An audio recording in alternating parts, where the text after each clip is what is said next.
Alors, bonsoir, mesdames, messieurs. Bienvenue à cette assemblée extraordinaire du conseil municipal ce 15 décembre.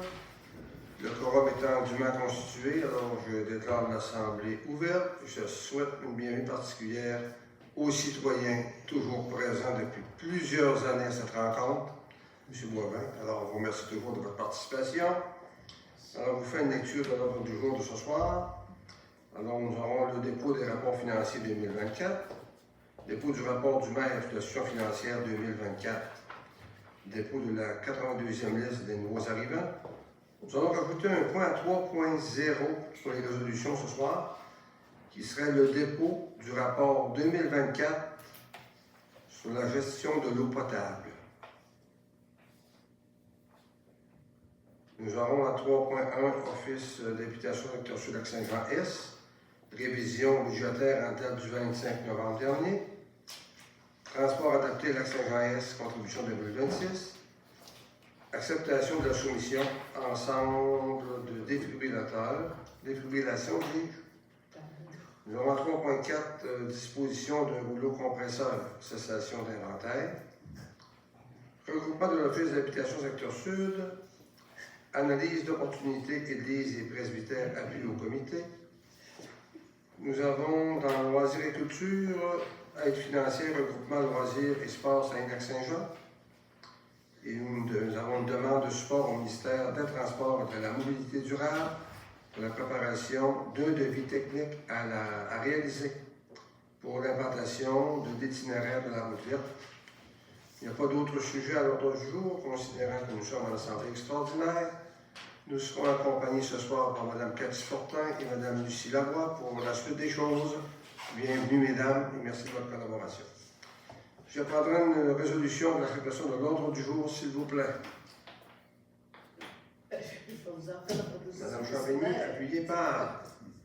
Jean-François appuie sur le champ. Est-ce que quelqu'un demande le vote? Alors, c'est adopté à l'unanimité des conseillers présents. Alors, dépôt des rapports financiers 2024, conformément à l'article 176.1 du Code municipal du Québec, M. Sylvain Lemay, directeur général et greffier trésorier, dépose le rapport financier comprenant le rapport de l'auditeur indépendant Raymond Chabot, Graine Thornton, l'exercice financier terminé le 31 décembre 2024. Et je vous rappellerai qu'on est au mois de décembre 2025. Nous serions rendus au dépôt du rapport du maire sur la situation financière 2024. Alors, je vais, pour le bénéfice des gens, lire les textes. Et pour la question comptable, je vais demander à Mme Fortin et à M. Lemay de poursuivre ces choses-là, s'il vous plaît. Alors, chers concitoyens, chers concitoyennes, je vous présente un portrait des faits saillants du rapport financier et du rapport du vérificateur externe pour l'exercice financier se terminé le 31 décembre 2024, qui est réalisé par la firme Raymond Chabot de Graine Thornton. Ce sera l'occasion de vous transmettre également les faits saillants des activités réalisées en 2024 et ceux en lien avec les états financiers. Le rapport du vérificateur externe et le rapport financier 2024. Les états financiers pour l'exercice 2024 de l'exercice financier de la municipalité d'Héberville ont été audités par la firme Raymond Chabot Graine Thornton. Suite à cet audit, l'opinion de la firme est la suivante. À notre avis, les états financiers consolidés donnent dans tous leurs aspects significatifs une image fidèle de la situation financière de la municipalité au 31 décembre 2024, ainsi que des résultats de ses activités, de la variation de sa dette nette et de ses flux de trésorerie pour l'exercice terminé à cette date, conformément aux normes comptables canadiennes pour le secteur public. Nous vous présenterons les principaux éléments qui résument la situation financière de la municipalité au 31 décembre 2024. Les revenus de fonctionnement pour l'année 2024 ont été de 7 929 472 $, ainsi que les charges se sont élevées à 6 503 461 $. Cependant, en tenant compte des différents éléments de conciliation à des fins fiscales, amortissement, financement à long terme, remboursement de la dette, affectation, Les états financiers indiquent que la municipalité a réalisé en 2024 un déficit opérationnel de 162 973 $. Ce déficit s'explique principalement par la réalisation de certains projets non budgétés et par des dépenses budgétisées mais sous-évaluées. De plus, certains honoraires professionnels associés à des projets d'envergure, tels que le développement résidentiel, le transfert des actifs du Mont-Lac-Vert et du camping, ont occasionné des dépenses supplémentaires non récurrentes.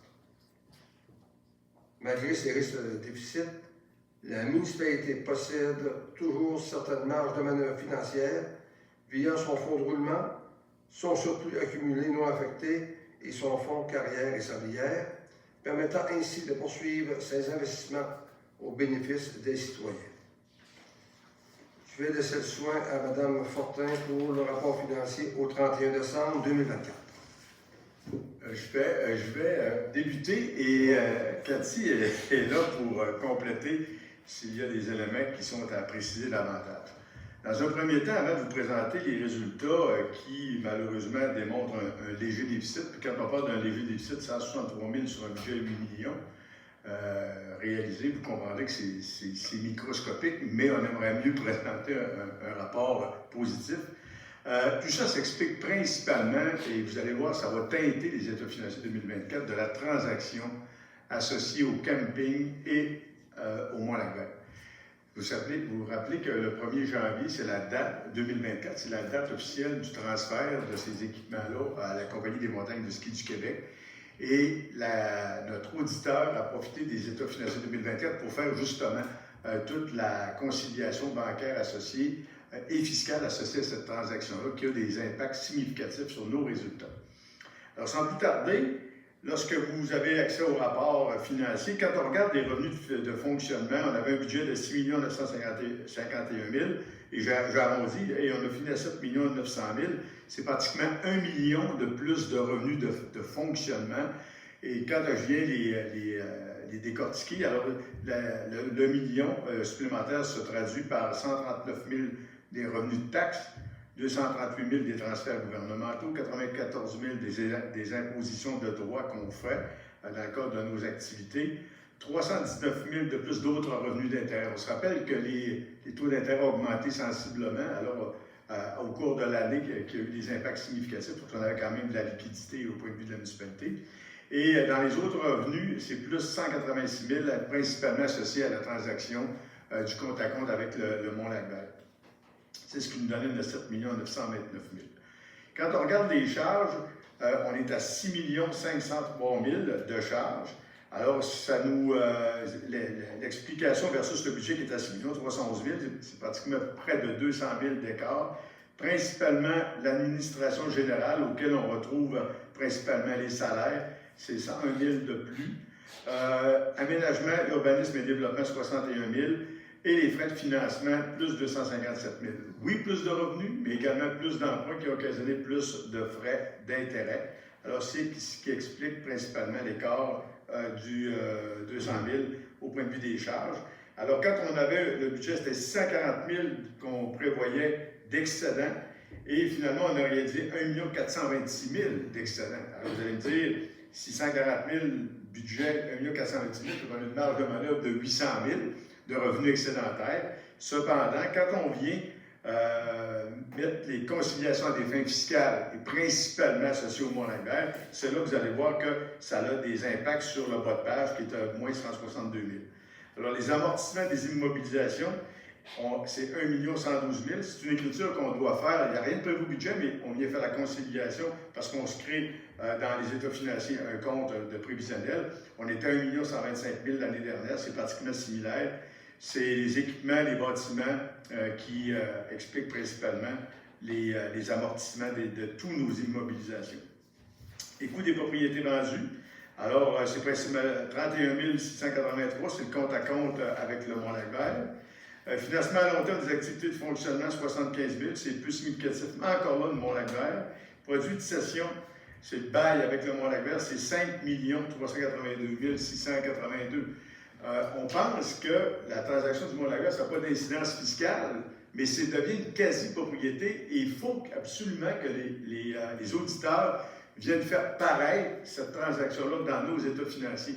Globalement, ça a l'air gros, mais ça, il y a comme des genres de vases communicants qui se font pour expliquer de quelle façon on vient comptabiliser la transaction dans nos états financiers. Au départ, et Cathy est là pour en témoigner, c'est la première fois que Raymond Chabot-Thornton travaillait un bail amphithéotique et ça nous a occasionné énormément de questionnements sur la manière de le comptabiliser. Notre dossier est même retourné au point de vue du ministère des Affaires municipales pour dire est-ce qu'on fait bien la lecture des états financiers? Et la réponse, c'était oui. Initialement parlant, le 5 millions qui est là, on aurait même mis dans les revenus d'exploitation qui aurait eu des incidences énormes sur nos états financiers. Ça n'aurait pas été logique, là. Fait que finalement, vous voyez qu'ils l'ont traité de cette façon-là qui vient inévitablement impacter sur nos résultats financiers. Gains et pertes sur disposition, c'est principalement le camping, 1 167 000. Remboursement de la dette à long terme, on avait prévu au budget 338 000, puis on a 1 094 000. C'est uniquement associé au règlement d'emprunt qu'on est venu fermer pour le rang 2 et le rang Saint-Isidore. C'était quand même des projets d'importance, 2 400 000 pour le rang 2, 4 300 000 à peu près pour le rang Saint-Isidore, Saint-André. Alors, bien évidemment, ça a des impacts également sur le budget. On a des activités d'investissement, encore le Mont-Laguerre, 5 817 000. Vous avez en haut l'activité de conciliation, en bas les activités d'investissement, 5 817 000, c'était 40 000 au budget. Et autrement de conciliation, c'est plus significatif, 111 000. Alors, quand on vient tout faire un peu la conciliation de toute cette transaction-là, on arrive avec des éléments de conciliation à des fins fiscales de 1 588 000. Fait qu'on avait un surplus d'1 426 000, moins 1 588 000, ce qui nous reste un déficit de 162 973. Comme M. le maire le disait dans son résumé du rapport du maire, même si on a un léger déficit, ça n'empêche pas quand même qu'on dispose toujours de sommes importantes dans notre fonds de roulement, dans nos surplus non affectés et dans notre fonds sorbière gravière.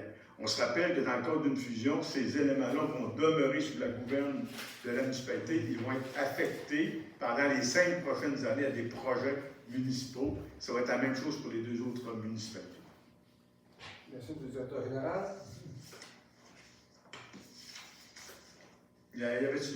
Cathy, y avait-il des choses à préciser davantage? C'est parfait. On va vous passer la rondelle tout à l'heure.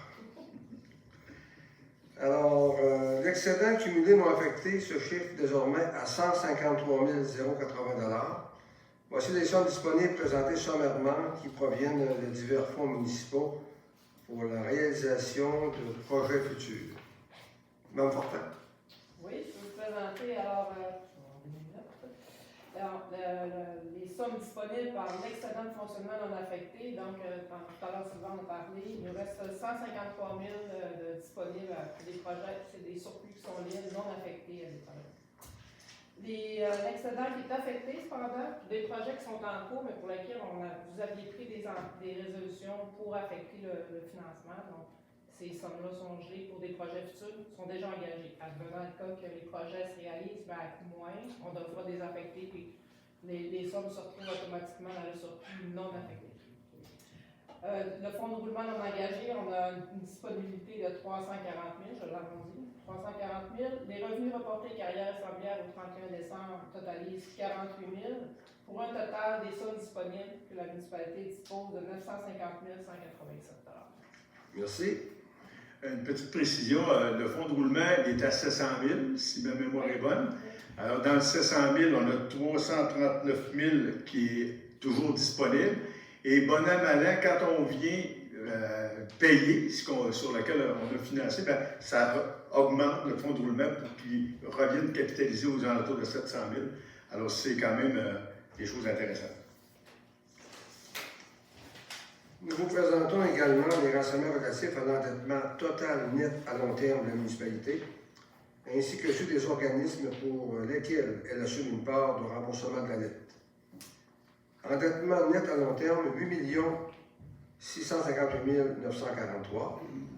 Nous avons des codes-parts des organismes contrôlés et régies intermunicipales en sécurité incendie secteur sud et la régie intermunicipale des parcs industriels secteur sud pour un montant de 142 516 $. Code-part de la MRC Lac-Saint-Jean-Est, 405 501 $. Endettement total net à long terme de 9 206 960 $. À titre de précision, quand on compare la dette de l'année dernière, je dis de l'année dernière, on va dire 2023 versus 2024, notre endettement net à long terme était de 5 245 000. Il est rendu à 8 658 000. Encore là, c'est associé principalement au financement que je viens de vous écrire tout à l'heure, rang 2, rang Saint-Isidore. Puis il faut quand même se le dire, même si c'est une dette, le nouveau financement, il est 80% remboursé par le gouvernement. Ça ne veut pas dire que même si on a cette dette-là, c'est sur le dos de la population en termes de charges fiscales. Parce qu'on a des subventions qui nous permettent de rembourser ces emprunts-là. Merci. Alors, la municipalité a réalisé en 2024 des investissements totalisant 1 863 454 $. Ces investissements ont été financés par diverses sources de revenus municipaux, subventions, fonds de roulement, excédents non affectés, règlements d'emprunt. Vous trouverez ci-compte un résumé des principaux investissements réalisés. Développement domiciliaire du 175e. Réfection des rangs Saint-André-Saint-Isidore. Déploiement pour l'implantation des compteurs d'eau. Aménagement du parc Curie-Hébert, Gazebo. Aménagement d'une passerelle au parc du Moulin. Réaménagement de l'aire d'accueil de la bibliothèque. Lot d'outils pour le service des travaux publics. Caméras installées dans divers plateaux municipaux. Système de serrure magnétique. Aménagement de 2 services de garde. Acquisition d'une pelle sur roue et acquisition d'un camion de voirie. On se rappelle, c'est 2024. On fait tout référence à 2025 dans notre tête, mais il faut se reculer pour voir effectivement les investissements qui ont été faits. Alors, par ailleurs, tel que mentionné à l'article 11 de la loi sur le traitement des élus municipaux, voici les détails de la rémunération versée pour l'année 2024. Salaire du maire, 16 980 $, 8 940 non imposables, et des organismes municipaux et paramunicipaux inclus à l'intérieur de ça. Et conseiller municipal du district numéro 2, salaire de base 7 650 $, 3 825 $ de rémunération non imposable, les mêmes salaires pour les conseillers. 4, le district numéro 4, il y avait un léger montant de 62 $ pour une participation à la régie intermunicipale et l'incendie secteur sud.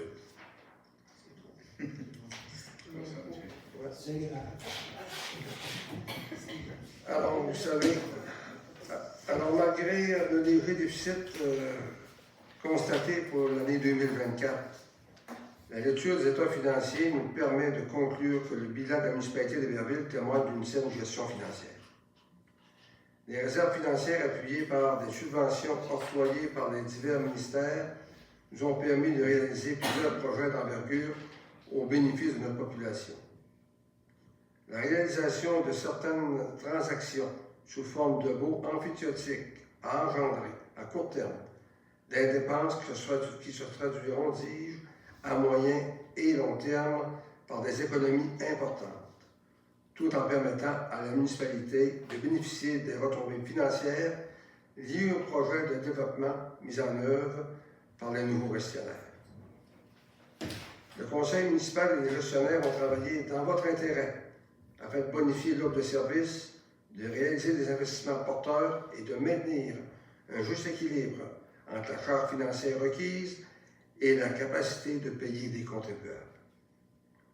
Notre milieu de vie et notre environnement naturel incomparable sont des atouts indéniables qui se reflètent dans la croissance soutenue de notre population et des projets de développement résidentiel. Nous récolterons bientôt les bienfaits de nos investissements tout en préservant notre excellente santé financière au niveau d'une taxation équilibrée. Je vous rappelle que le rapport financier 2024 est disponible sur le site Internet de la municipalité. Merci de votre attention. Marc-Richard Maire.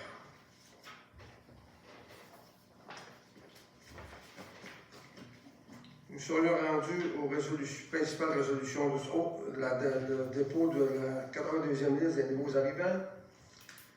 Alors, proposer et appuyer d'accepter la 82e liste officielle des nouveaux arrivants à Iberville et de souhaiter la bienvenue à Mme Sonia Lemieux et M. Mendoza Fortin. Alors, je parle de résolution, s'il vous plaît. Je vais en faire la proposition, M. le maire. Ce côté, appuyé par Appuyé, M. le maire.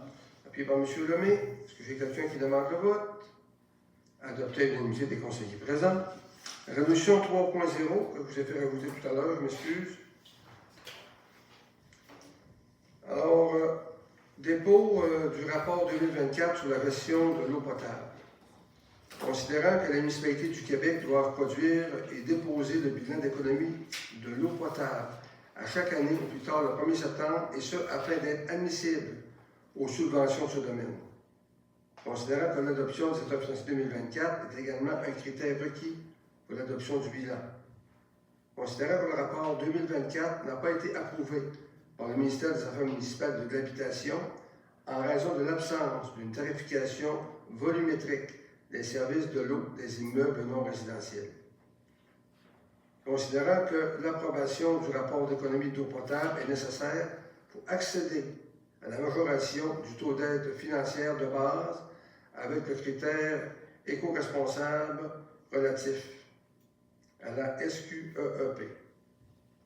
Considérant qu'il sera possible de reprendre le processus d'approbation suite à la réalisation des actions mentionnées ci-haut, et ce avant le 31 mars 2026, dûment proposé et appuyé d'accepter le dépôt du rapport 2024 non approuvé sur la gestion de l'eau potable, de débuter rapidement la mise en place d'un règlement de tarification volumétrique de l'eau potable pour les immeubles non résidentiels, tel qu'exigé par le ministère des Affaires municipales et de l'Habitation, de rendre disponible pour consultation le rapport 2024 sur la gestion de l'eau sur le site Internet de la municipalité. Je prendrai une proposition, s'il vous plaît.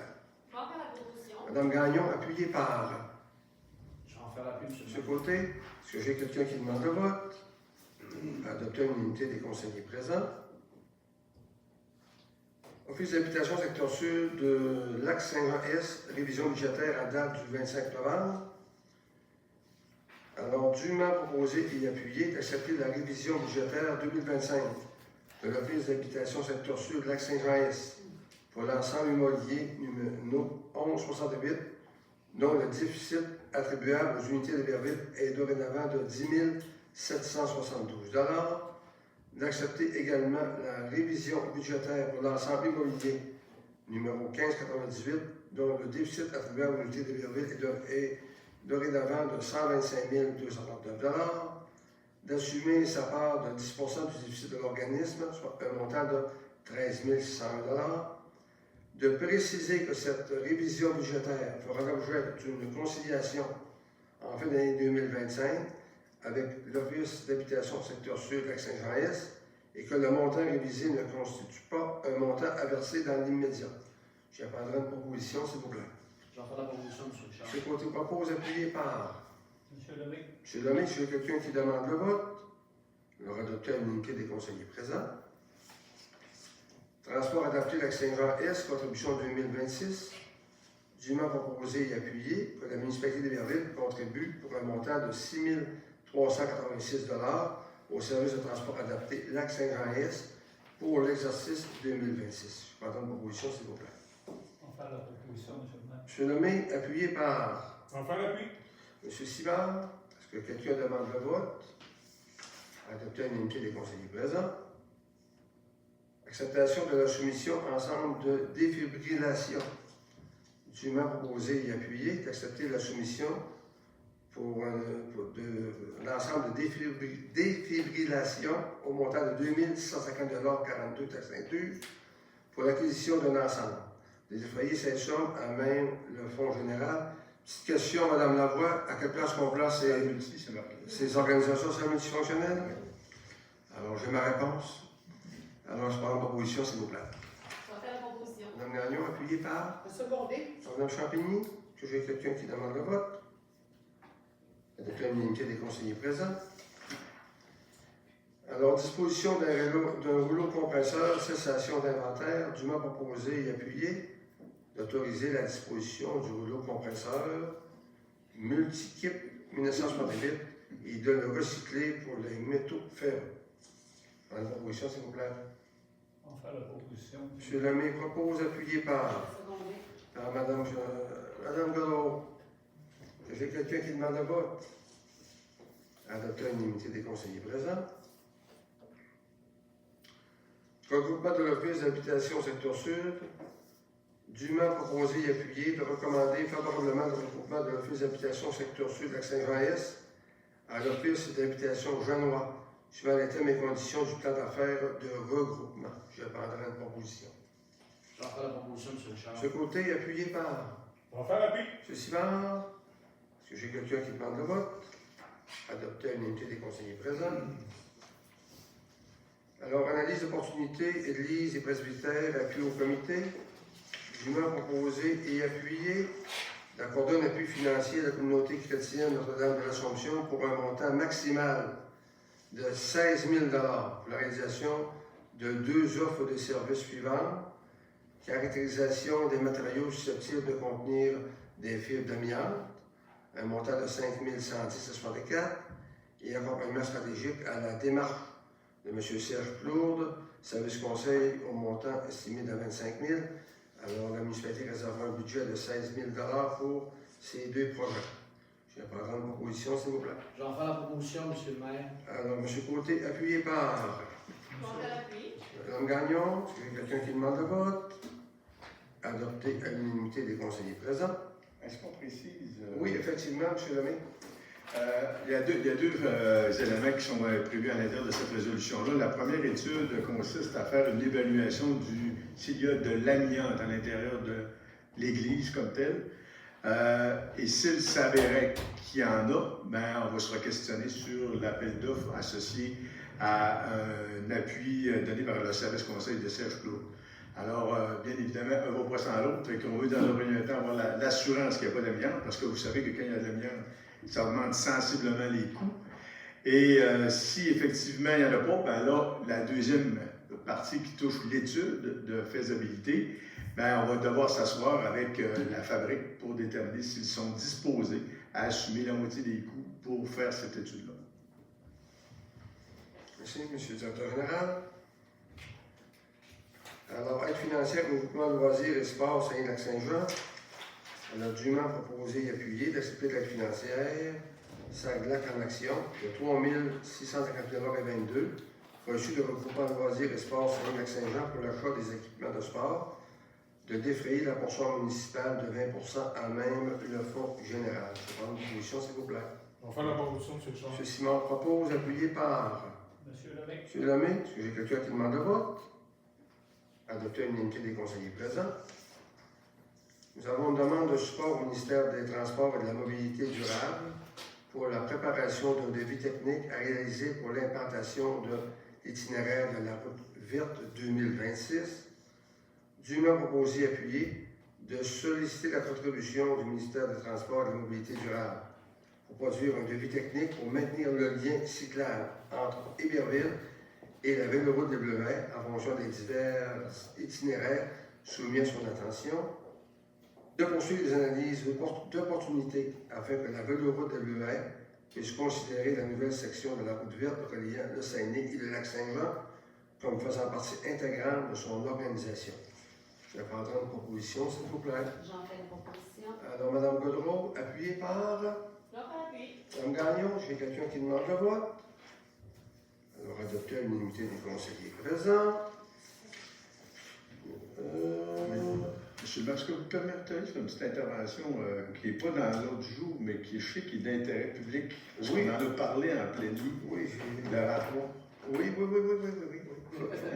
Faites pas de politique. Non, mais j'ai juste pour vous le rappeler. Enfin, Faites certain que vous allez pouvoir le dire. Je vous laisse aller. alors, pour le rang 3, on est toujours en attente de l'acceptation ou du refus. Alors, on n'a pas eu de nouvelles encore pour notre demande du rang 3.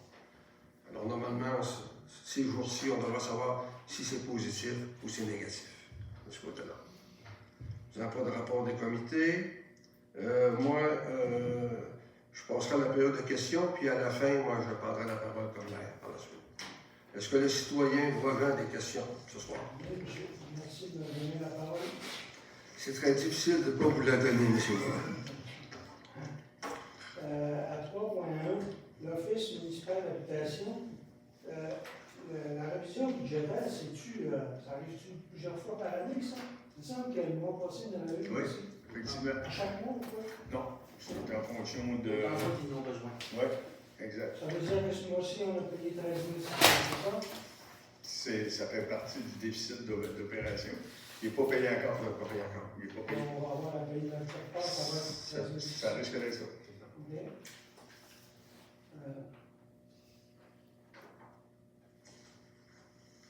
L'analyse d'opportunité pour l'Église des presbytères, on va donner 16 000 on s'engage à donner 16 000 La première étape, c'est de voir s'il y a de l'amiante à l'intérieur de la bâtisse. Est-ce que c'est, ma question c'est, est-ce qu'une fois est coutume? Non, une fois n'est pas coutume. Parce qu'avec l'étude, avec la collaboration de M. Plourde, on veut regarder qu'est-ce qu'on pourrait faire de cette bâtisse-là. Alors, moi, ce que j'ai lu dans le devis que M. Plourde nous a fait parvenir, c'est qu'il a participé à certaines transformations de certaines églises. Alors, c'est pour ça qu'on se base sur son expertise pour voir qu'est-ce qu'on serait capable de faire avec notre édifice présentement. Puis certaines églises, elles avaient probablement tout de l'amiante. Je ne peux pas répondre directement à cette question-là. Ça doit dépendre de l'âge des bâtiments. Que ce soit isolé en principe. Ça dépend de l'âge de la bâtisse. C'est tout des vieilles bâtisses. Ben, c'est pour ça que là, on ne le sait pas. C'est pour ça qu'on donne un devis technique pour justement faire cette analyse-là. Parce que là, non, je n'en ai un. Bien évidemment, tant aussi longtemps qu'on n'a pas cette réponse-là, tout est sur les freins pour avoir cette nouvelle-là qui va conduire à la suite des choses. Mais ce qu'on nous a dit, c'est que c'est sûr que l'église d'Héberville, c'est la plus ancienne. Alors, ça peut paraître qu'il n'y en ait pas d'amiante, mais on va avoir la certitude. Parce que ça provient provient avant oui. l'exploitation. Exact. C'est ça. Exact. C'est ça. Exact. Possiblement. Oui. En 1800, de l'amiante, ils n'isolaient pas avec ça. C'est pas connu. Mais là, on a réservé 16 000 pour l'étude, c'est ça? Oui, c'est ça. Il y a un premier 5 000 qui était fait pour l'étude d'amiante et le 25 000, c'était pour l'étude. La Qu'est-ce qu'on va faire avec la conversion? On a 16 000, 25 000 puis 5 000. Non. Autant. Si vous additionnez les deux, là, on va donner 50% du montant des deux études. Ah. C'est ça qu'on donne. 50 Oui. Si... On dit l'étude pour l'amiante, c'est 5 000. Pour un projet futur, c'est 25 environ. Plus les taxes. Ça fait plus les taxes, ça fait 30-32. C'est pour ça que nous, on autorise un montant de 16 000 qui représente 50% de la facture totale si on va jusqu'au bout avec les études. C'est ça. En toute transparence, M. Boivin, le conseil a pris cette orientation-là, mais conditionnelle à ce que la fabrique partage les coûts. Il faut qu'ils donnent leur accord. On n'a pas idée de l'acheter, non? Encore? Non, Est-ce qu'on est tenté de l'acheter? non, à ce moment-là, vous me parlez comme il faut, M. Boivin. On se rencontrera. Oui. À 5.1, aide financière pour le regroupement des loisirs. Est-ce que j'ai compris qu'on allait donner 20 de 3 600? Non, on a 3 600 pour faire ajouter 20 nous autres de participation à tout ça. 20? Oui, 20 de participation municipale. On a 3 600 d'assurés par l'organisme, mais pour avoir le plein montant, il faut assurer 20 C'est parce que c'est déficitaire? Non, c'est Subvention. une subvention. Annuel? Non. À la demande. À la demande. À la demande. Oui, c'est ça. Besoin, il y en a dans Ben, non, ce qui arrive, c'est nous qui faisons des demandes. Nous, on a fait une demande, on a eu une subvention de 3 600 mais pour compléter le programme, il faut s'engager à verser une participation financière de 20 Comme ça. En laissant en note, il aime ça. Il aime ça. Ben, j'ai pas d'autres questions. Merci, M. Morin. Merci. Vous me permettrez ce soir de prendre la parole avant de... Excusez-moi, M. le maire, c'est pas... Oui, oui. Un autre. Oui. L'endettement total à long terme, Donc, chez nous, c'est 9 207 000. Oui. Est-ce qu'on a une idée de ce qu'il y en est de Saint-Bruno et de station? C'était similaire. Lorsqu'on avait fait les présentations citoyennes, là, on était venu comparer. Et lorsqu'on a extirpé la partie eau potable, parce que les autres, il y a un gros projet, quand on enlevait la partie de financement de l'eau potable, c'était comparable, le taux d'endettement, Donc, en gros, les taux de municipalité, ça va être à peu près 30 millions. à peu près. OK. Merci. Ben, pas 30, c'est 9. 9 plus 9, 18, à peu près 5 qui est vers une station, 23. 23 millions à peu près. 23 millions. OK. Plus 9, plus 3. Plus 5. Plus 5. Ah, plus 5. Oui. 9, 9, 5. Bon. Merci, j'ai fini. Merci, M. Robin. Je vais prendre un petit peu la parole ce soir. Alors, avant de débuter, je voudrais qu'on inscrive au procès-verbal une motion de condoléances à l'endroit du directeur général, M. Sylvain Lemay, qui a perdu son beau-père, M. Martin McNicol, et les membres de la famille. Donc, je voudrais que ce soit inscrit au niveau des minutes. Merci. Alors, chers concitoyens, chères concitoyennes, le mandat qui se termine aujourd'hui est bien particulier. Il deviendrait le dernier mandat du conseil municipal de la municipalité d'Héberville, car vous n'êtes pas sans le savoir que nous sommes dans l'attente du décret ministériel qui unira nos partenaires d'Héberville Station et de Saint-Bruno dans la nouvelle Héberville. Que de chemin parcouru, de Caldix-Lebert, premier maire, en passant par tous les hommes et les femmes qui ont à leur manière développé notre beau village. Ces derniers méritent notre estime et notre admiration. Cependant, le mandat actuel 2021-2025 me semble exceptionnel par ses réalisations, son travail d'équipe et sa vision de notre demain. Soulignons le partenariat avec la compagnie de ski du Québec pour la gestion du Mont-Lac-Vaigle du camping municipal. L'amélioration du rang 2, Saint-Isidore et Saint-André pour des travaux d'asphaltage. Les appartements Delphine pour 20 unités de logement pour une clientèle vulnérable. Le développement domiciliaire du 175e, dont l'ensemble des terrains ont déjà pris preneur.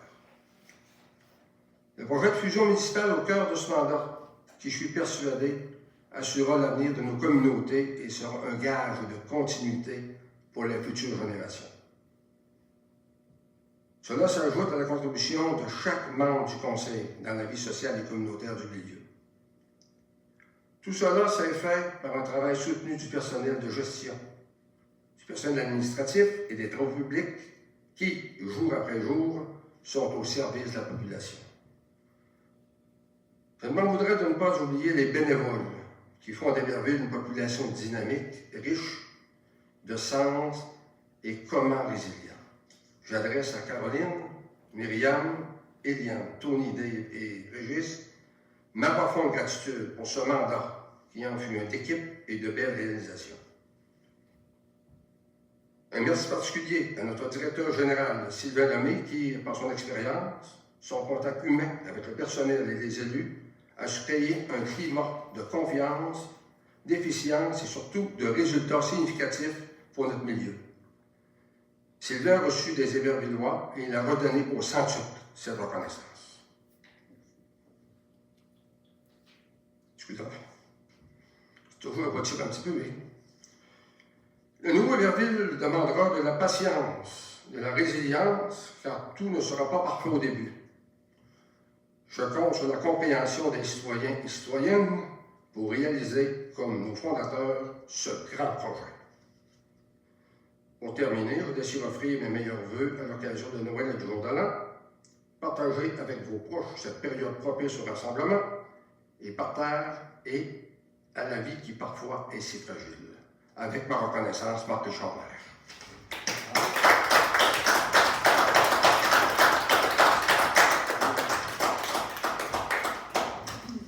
Je prendrai ce sac-ci une résolution pour lever la dernière assemblée du conseil municipal.